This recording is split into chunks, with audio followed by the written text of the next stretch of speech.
Nagpailang leader sa Moro National Liberation Front kun MNLF, Sikop, human nakuhaan og mga armas nga walay igong dokumento sa Davao City. Ano ang report ni Argel, relator.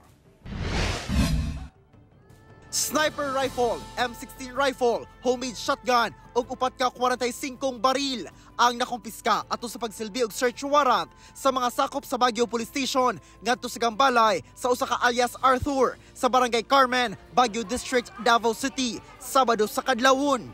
Ang target sa operasyon nagapailamatud pa nga opisyal sa MNLF. They claim na member sila sa group na MNLF.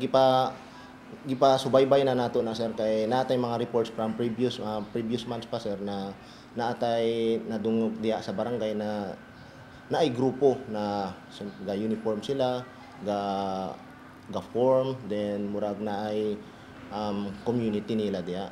Apan sa pagpanubay sa otoridad, dili matud pa kini sakop sa MNLF o dili sab siya otorisado nga magkupot og mga armas. Ang custody niya sir, supposed to be nandito yan sa station natin sir, but we turn over it to the CADMU officer diyan sa DCPO sir. Kasong paglapas sa Comprehensive Firearms and Ammunition Act ang atubangon sa suspect nga wala na ipahayag.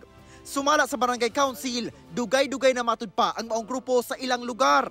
Apan ambot lang ka sa previous nga admin, pero sa amoa wala gina sila nagani diri sa barangay nga na magpaila sila nga diha mi ana.